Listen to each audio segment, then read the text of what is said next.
DElEd second semester के सभी छात्र ध्यान देंगे कि मैं आपको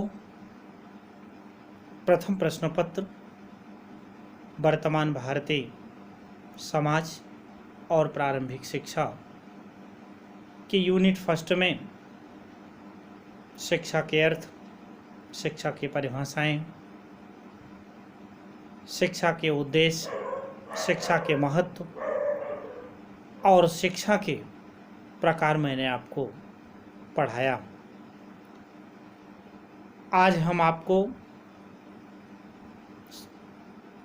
फर्स्ट पेपर की यूनिट सेकंड, जिसका नाम है प्रारंभिक शिक्षा की पृष्ठभूमि, इस प्रारंभिक जो शिक्षा की जो पृष्ठभूमि है, इसको हम 3 भागों में बांटते हैं: प्राचीन काल, मध्यकाल और आधुनिक काल। प्राचीन काल में आपको वैदिक और बौद्ध शिक्षा पढ़नी है और मध्यकाल में मुस्लिम कालीन शिक्षा पढ़नी है और आधुनिक काल में स्वतंत्रता से पूर्व और स्वतंत्रता के पश्चात हमारे देश की कैसे शिक्षा व्यवस्था रही, कैसे विद्यालय रहे और क्या शिक्षा के उद्देश्य निर्धारित किए गए और अनुशासन कैसे था और शिक्षा प्रदान करने वाली कौन कौन सी विधियां थीं, गुरु और शिष्य की परंपराएं कैसी थीं। इस तरह से इस सेकंड यूनिट में आपको पढ़ना है। इसमें सबसे पहले हम आपको प्राचीन काल पढ़ाएंगे।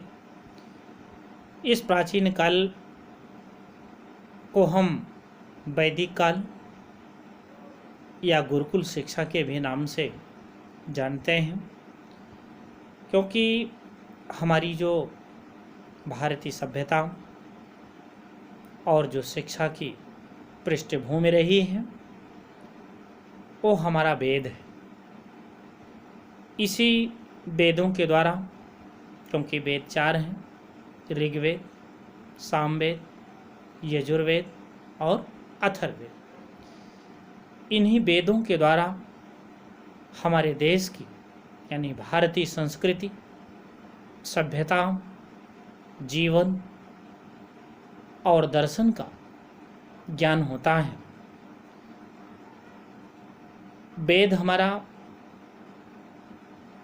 वह मूल शाश्वत सत्य है जो मानव जीवन के लक्ष्य को अपने में संजोए हुए हैं।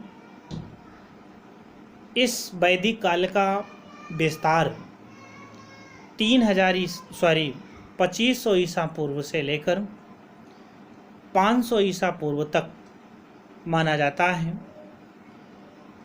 इस काल में हमारे देश में शिक्षा पर पूर्ण अधिकार ब्राह्मणों का था।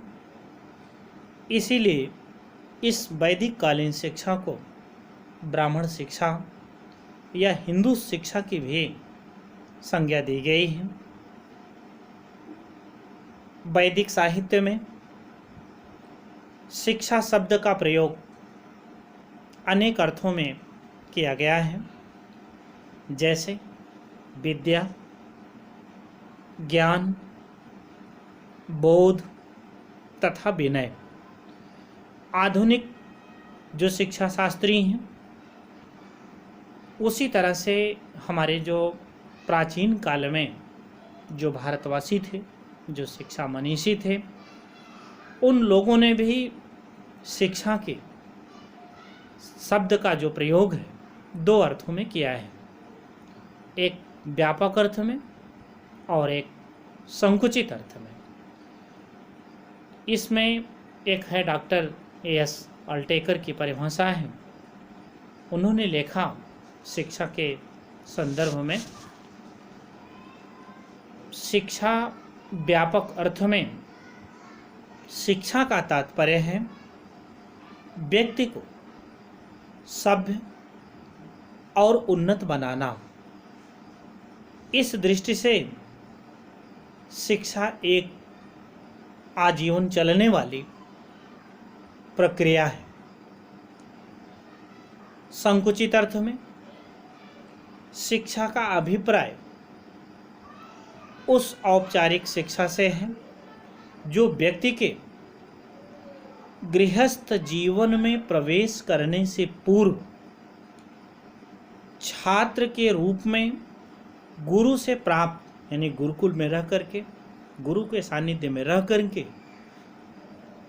प्राप्त करने वाली जो शिक्षा है, यानी 25 वर्ष तक की जो अवस्था आश्रम व्यवस्था ने वर्गीकृत किया है, उस गुरुकुल से समापवर्तन संस्कार के बाद वह विद्यार्थी ब्रह्मचारी को त्याग करके वह गृहस्थ जीवन व्यतीत करता है।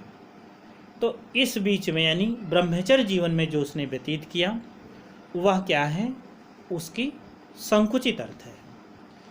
क्योंकि भारतीय शिक्षा का जो आरंभ है प्रकृति की गोद में मानव की मूलभूत जिज्ञासा की शांति के लिए हुआ था।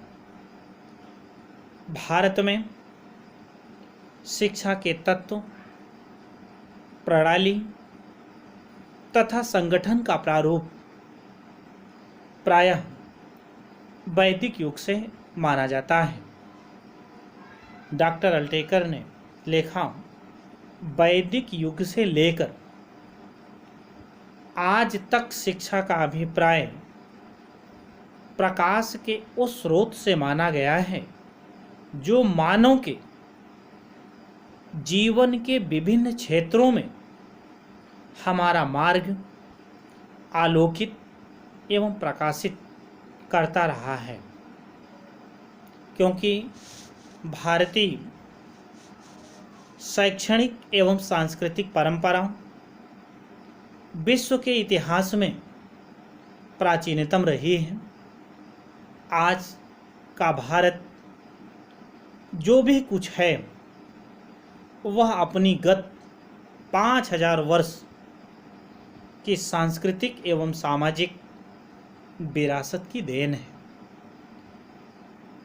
प्राचीन भारत की शिक्षा एवं समाज की जानकारी देने वाले ग्रंथों में सबसे पहला जो ग्रंथ का नाम आता है वो वेद आता है। राधा कुमुद मुखर्जी ने लिखा, प्राचीनतम वैदिक काल के जन्म ही हम भारतीय साहित्य को पूर्ण रूपेण धर्म से प्रभावित देखते हैं। प्राचीन काल में जो शिक्षा की व्यवस्था दी गई उसमें उसका जो धर्म था, उसका जो आधार था, वो धर्म और धार्मिक क्रियाएं हुआ करती थी और वैदिक क्रियाएं ही शिक्षा का मुख्य आधार थी। और जो हमारा मानव जीवन था, जो जीवन धर्म से अनुशासित था, क्योंकि इस वैदिक कालीन यानी युग में जो शिक्षा का जो स्वरूप था वो आदर्शवादी था। क्योंकि वैदिक कालीन जो शिक्षा के जो उद्देश्य हैं, जो आदर्श हैं, उसमें एक डॉक्टर एस अल्टेकर की परिभाषा है। उसी परिभाषा को आप पढ़ लें, तैयार कर लें तो समझें कि वैदिक कालीन शिक्षा के जो उद्देश्य हैं वह उद्देश्य उसी में जुड़ा हुआ है। क्योंकि जो शिक्षा का जो स्वरूप था, जो आदर्शवादी था, वह थी ईश्वर भक्ति, आध्यात्मिकता, धार्मिकता, चरित्र का निर्माण, व्यक्तित्व के विकास, संस्कृति, राष्ट्र तथा समाज के विकास के प्रति अभिवृद्धि विकसित करने पर आश्चर्यजनक हमारे गुरुकुल के विद्यार्थी और गुरुकुल के आचार्य किया करते थे। क्योंकि उनका उद्देश्य था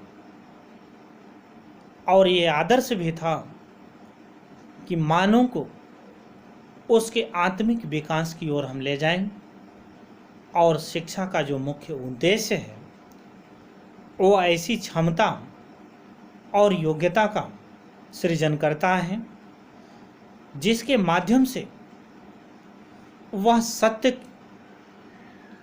का ज्ञान प्राप्त कर वह मनुष्य मोक्ष को प्राप्त कर सके।